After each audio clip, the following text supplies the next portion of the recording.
Okay, children, gather around for a good time talk. Righty. So, hello everyone. My name is Risto, and it's extremely, how they say, cool to have you guys over here. It's really cool to have an audience to speak to about things that I really value in my own life. We have 4 people in the stream itself. One is me, one is Soner, and then there's like 2 others. I guess one of my best friends is online, and that's it. But yeah, what we do over here is that we do guided meditations, but before that we have 30 minutes of open, wholesome talk where we openly discuss different topics that guide us on meditation itself and so on. And usually what kind of topics we are going to talk about over here is like things that also like evaluate outside of meditation itself, like life in general, and like things that like, might help anyone in any kind of situation where they are. But because I'm kind of like starting at the moment, like this is my second guided meditation that I stream. So I kind of have to talk about more broader things about what we're doing over here, because like I wish I could talk about the nature of love or hate, or how to forgive your friends when they have betrayed you, or I don't know, how good pizzas are, or do pineapples belong to pizzas? Like I wish I could talk about these kind of all fun topics, but I think I need to like talk more about like broader things that like people that are the first time over here might gain a lot of like insight on. And there's always new people always coming in, and this is a really good talk to a lot of people don't know that much about meditation and this entire thing itself. So I want to ask you guys a simple question. Who of you guys have never meditated before? Yeah, there's one hand up. 2 hands. All right. Yeah. And how about the other people? Do you guys meditate on a weekly basis?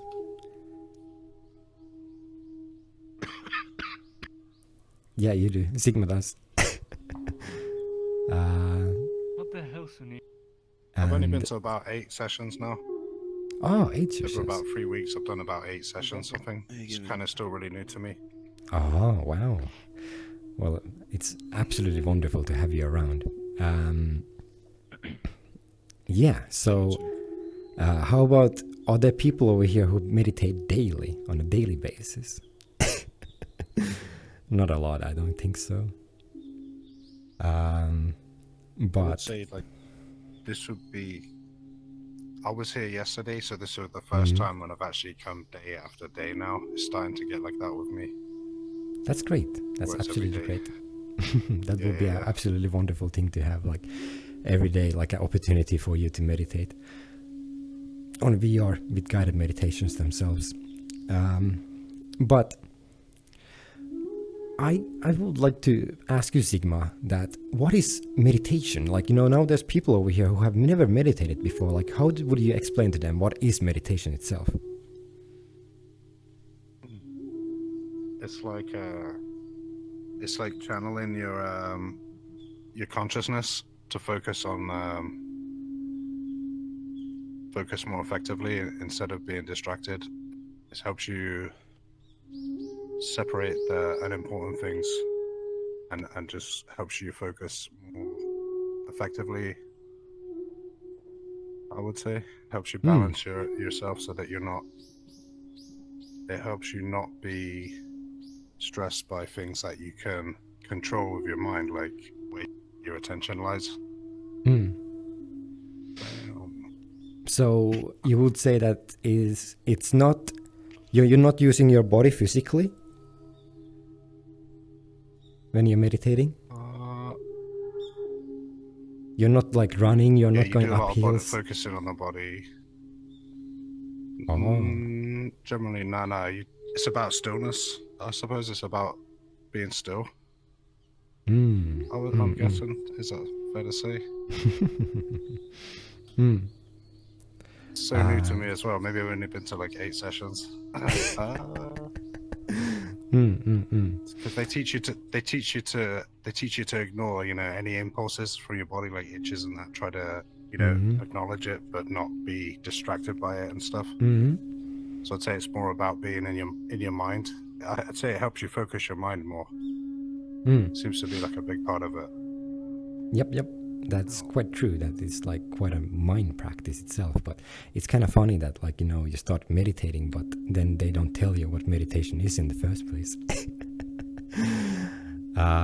So that's why I wanted to have a small little talk over here. I have been meditating for 1.5 years now, and this has been a huge part of my own life for a long time now. And my daily practice is 1 hour and 15 minutes of meditation, but nowadays it's kind of loose because it's going all over the place with my own life itself, because meditation is quite broad, because there's not a meditation, there are meditations. The word meditation itself, it comes from Latin and it means to ponder, and that is the when Western people first started investigating Asian cultures, they thought that they're actually pondering and being analytical about things, and that's what the word that they used, to ponder. But it's quite misleading, especially when it comes to the Buddhist practice. But I would say that there's multiple different forms of meditation. From outside, it can just look like you're sitting, but there are meditations where you're actually walking, eating, standing, and then there's meditations where you even climb or just live life in general, just doing the ways that you do. Or even just right now, I'm kind of I'm not meditating itself, but I'm kind of doing a meditative practice at the moment when I'm focusing on my own voice, how my own voice is being. So you can also use your own speech as a meditation practice itself. So there's multiple different forms of meditation. There's meditations that help with anxiety. There's meditations that help you to get a better sense of your own body itself. There's meditations that help you to calm down. There's even meditations that help you to rest, and so on. There's multiple different forms of meditation. There's in Hinduism, there's a lot of different forms of meditation. But in Buddhism, there's a little bit less forms of meditation because they're kind of all aimed at a certain thing, and that is the removal and elimination of suffering itself. And suffering is a really bad word in English. English itself, the original word is dukkha, what is unsatisfactory nature of life, technically, and unnecessary suffering. But yeah, there's multiple different forms of meditation, and personally, I don't like the word meditation. What I usually like people to understand that this practice itself is not to ponder. In Sri Lanka, they use the word bhavna, and that's what they use for meditation. They don't use to ponder. They use the word bhavna, and bhavna means in Sinhala, what is the language that is used quite commonly around Sri Lanka, is to cultivate. So instead of thinking about this as gardening or pondering process, this is actually a gardening process. So imagine your mind. Your mind is a complete jungle. You're hanging out at school and you're trying to do a test. But then when you're doing the test and trying to be really focused, then you remember that one meme that your friend sent you last week, and then you're oh my God, that was so funny. And then you almost start laughing by yourself over there. But your mind itself, why did that pop up in the first place, is completely outside of your control. It comes from the unconscious side of your mind. And most of our experience is coming from the unconscious side of our minds, a side of our minds that we don't really have a lot of control over. Most of human behavior is habits, just habits that you have picked up during your life. And what we are trying to do over here is to understand that what we are, and cultivate an understanding with ourselves that what is the makeup of our own mind and our own lives, and then also the changing of that. How do you change that into a direction that you're more happy with, and what is more aligned with yourself and your own, like, rules and morals of life. So so it's a cultivation process. It's more like farming. That's kind of like more accurate word for it. It's more like farming, where you're like farming and well, not farming, kind of like gardening, where you have an entire like garden of different kinds of like fruits that you want to have, and then you can understand what kind of different fruits you have and how do they grow. And the practice is that just to take out the weeds and just water in the fruits that you want to have in your life. So when you're meditating, or like when we are meditating, we're doing mindfulness breathing meditation most of the time. And if we have like a session where everyone has like a basic understanding of meditation, then we can do different forms of meditation. But if there's always like new people over here, then it's like the best to do mindfulness breathing meditation. And that is the form of meditation where you focus on the sensation of breathing itself and try to anchor yourself around that. So I'm going to talk a little bit more about that when we are going to start the meditation itself in around 15 minutes or something like that. But basically what we are doing over here, we are training the mind like a dog, because it is completely like outside of our controls, like sometimes like the, how do you say, the unconscious side of our minds. Because like just the things that I also speak about over here, like I didn't learn it by myself, like I just repeat everything that I have heard by myself, and I practice the things that like I have cultivated throughout my life.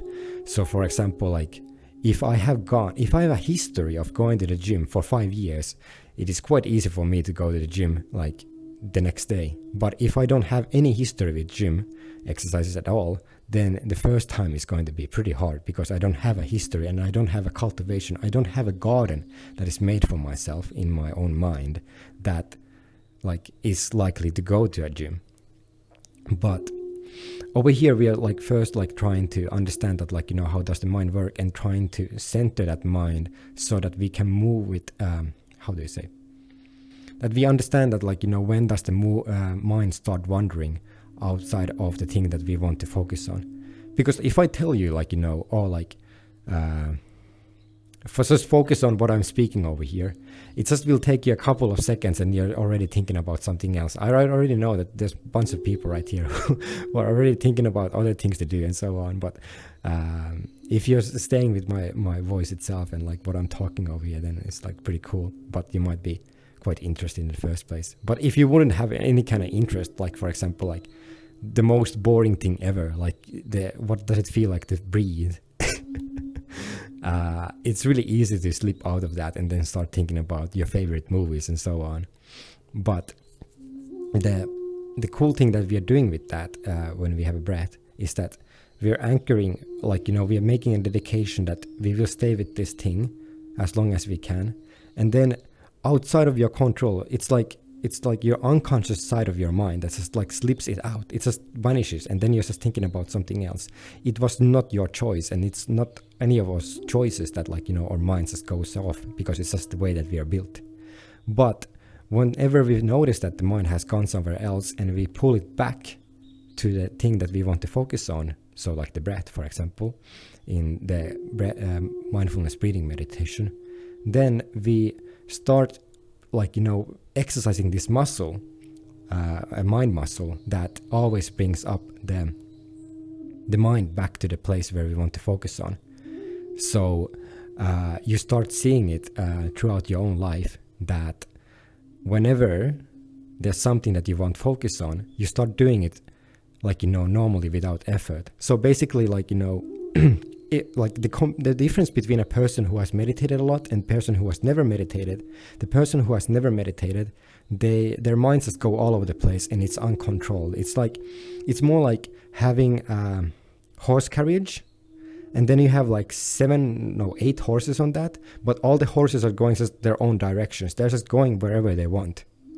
And then like the one horse is thinking, oh, like I want to get good food. The one horse is thinking, no, I want to do the exam. And then one horse is like thinking, I'm really sleepy. And then the one horse is like, I want to text my friends. It's like they're all going all over the places. But a person who has meditated has understood the makeup of the horses and like why does the horses want to go all over the places. And if the person who has meditated a lot want to like aim at something with their own minds, they can make all of the horses move in a synchronized order at the same direction without effort. So they just go towards the direction that they want. If they want to get fit, then they just start going to the gym, and it's like no kind of like, you know, issues with that. If they want to read a book, they start reading the book, but there's no like hindrances coming from the mind. This is like, you know, completely cease. But of course there are like, you know, thoughts and memories and things that come up, but they are not grabbing, they're not yanking the attention around, like, you know, that it just goes all over the place.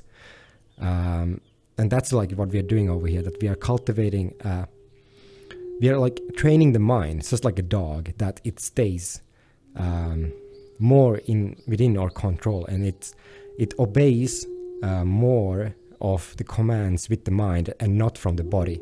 Like, you know, that it's not like an animal that behaves like an animal, but more like, you know, a mind system that, like, you know, you say that I want to get an exam and then done, and then you start doing the exam.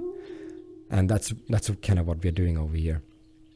There are multiple different, like, you know, benefits from meditation itself. You might have heard about it, like, you know, that it reduces anxiety and depression and these kind of things. Can you guys raise your hands if you have heard about psychology, like, you know, recommending you to meditate? Because I have heard quite many times that, like, you know, people who are, like, you know, studying the like, you know, the human mind, they usually like recommend people to meditate. And that's what was also recommended for me too, that, like, you know, when I was like trying to help my own mind and my own mental health, that I should meditate. But they don't really have a lot of, like, you know, experience of meditation itself. They of course know really much about the human mind, but the meditation itself is a completely different form of, like, you know, practice and so on. But you can have the main goal of meditation itself to be at the state where you don't really feel that anxious and depressed.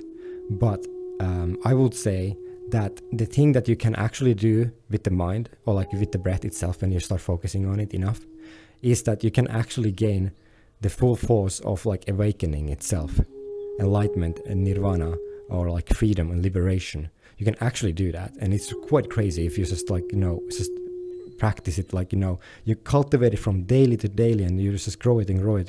It just grows into a form that you would have never guessed that it can grow into this kind of form. But if you guys don't really know what awakening is, it's like a... Wait, I wrote it down over here. It's really dark in my room, so it's really hard to see. Wait, what did I write? I need to actually look up. It's a cognitive event. So it's like a completely cognitive event that happens throughout your entire mind. So like in your conscious, but also in your unconscious mind, a complete change in your like character, how you behave. And then you have like direct knowledge of like how does the world itself function, and what is the true nature of reality itself.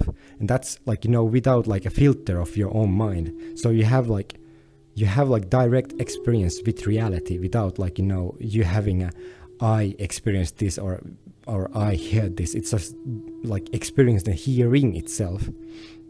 And it's a really, like, you know, deep cognitive experience that you can have. And I would say that, like, you know, if for the people who have been practicing a little bit meditation over here, that if you aim at awakening, just like a person who's doing archery and trying to aim for the 10-pointer, then you will succeed much better than like if you just aim for the 5 or the 3.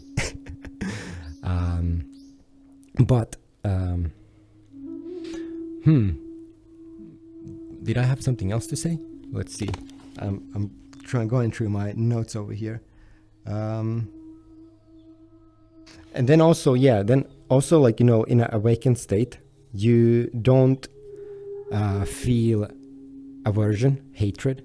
You also don't, you're not pulled around by greed or like desires, or like, just like, or pulled around with blame, or like afraid of losing things or being alone. You're also not never lazy, and never like, unenergetic.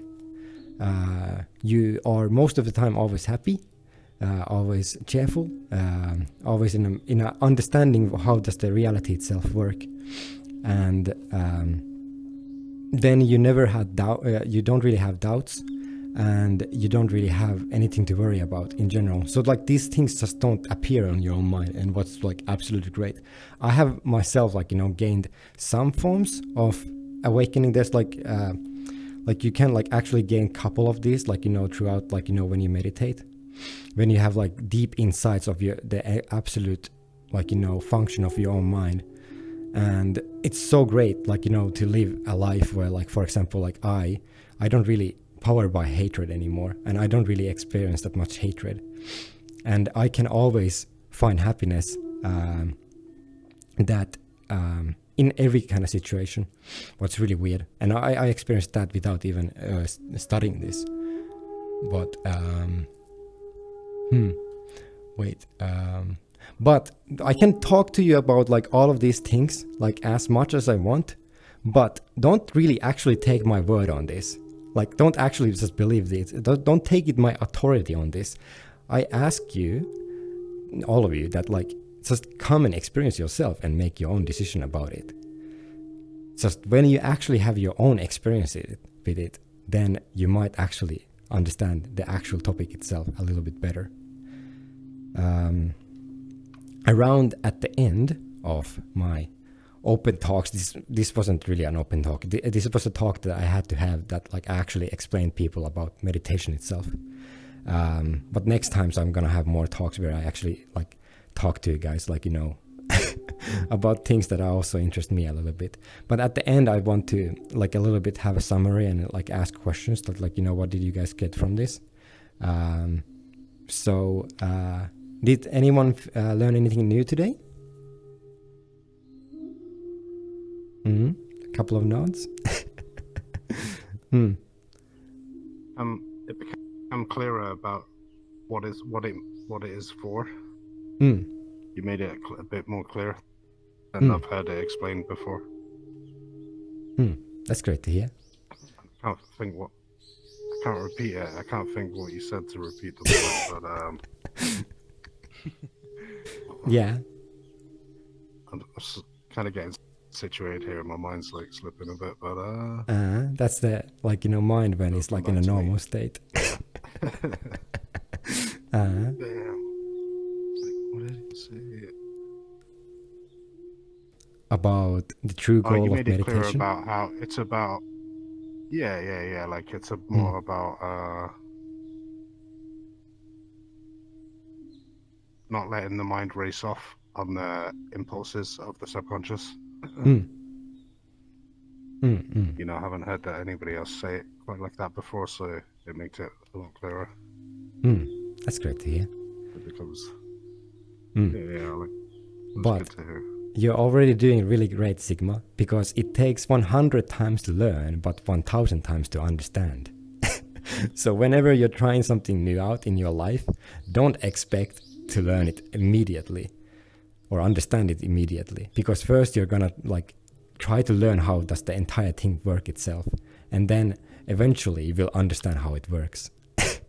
If you're trying to become a baseball master or something like that, you're just going to learn how to do that in the first place, but then later on you will understand how does it work in the first place. How about Rovestor? Did you learn anything new today? Do you mind if I ask? Yes, but yeah, keep in mind I have a really bad memory. I do remember. It's all right. Yeah. to learn new things. You know, because my mind goes everywhere. I don't know if you notice it, but I was still doing things. You know, Mm-hmm. trying Mm-hmm. to concentrate. So that's Mm-hmm. something I want to see if I can especially the stress as well. It's difficult for me to sit still and things like that, and my mind is always racing everywhere. Mm-hmm. So And it's something that this is what the entire practice is all yeah. about, to cultivate the unconscious mind of you, to not force your mind just to go all over the place, because it's actually most of this, when your mind is just going all over the place, it's actually outside of your control. It's just a habit. It's habitual, behavior. It's just a behavior that's outside of your it's just a behavior, a habit behavior, that your mind is just going all over the place. But then, if you just cultivate, Habitual. yeah, that's the right word. But when you cultivate your mind for multiple days and weeks and so on, you can start seeing the greatness of that when your mind just don't do that anymore. If you just choose not to do that, you have the option. You start having an option. You can do that, or then you don't, and then you actually can, when you feel like, oh, I want to do this, and then you start doing that again, with your own mind. Or then if you feel like, you want to stay centered at this point, then you just have the option to do that, what is absolutely great. The mind is more like a symphony itself. There's multiple different, instruments in there, and all the different, musicians are playing different songs whenever they feel like it. And then there's the composer who's in the front and just trying to make the entire thing to work, but all of the different minds are just talking about different things and so on. Some people are not playing, some are sleeping and so on. But it's absolutely great when you can practice unifying them all and cultivating them all into a state where they can all play the same symphony that you want. And then you start being the absolute composer of the music itself, and then all of them of playing the same music. If you want to do meditation in general in your life, I would advise doing it on a daily basis, but you can also do it on every other day, Monday, Wednesday, Friday, if you want. But the absolute total minutes of a week will be around 60 to 70 that you need to do, and then for 8 weeks, and then you have already achieved you will achieve some of the benefits of meditation itself. There was a couple of studies. I was trying to look into it, the absolute studies themselves, but I didn't find it. So this is hearsay information. But if you meditate for 8 weeks, 3 times a week, for 20 minutes, you will already reduce your experience of anxiety and depression tremendously, almost as much than just going to therapy or seeing someone to talk about your life experiences. And then also your mind will be more still, and then you won't be that ADD. Yeah, with that, I think I'm going to end the talk, and then we are actually going to the meat and the butter of the absolute meditation itself. Oh yeah, go on. Just have a question. When is the best time to meditate in the day? Is it on a routine basis, or any time that we feel like it's the time to meditate actually? Okay, this is also quite an interesting topic, because human mind works differently in different times of the day. When it's 2 p.m., you actually have most of the energy. But I would say the traditional advice is when the sun is setting or rising, and that's usually the best time, so in the morning or at the night.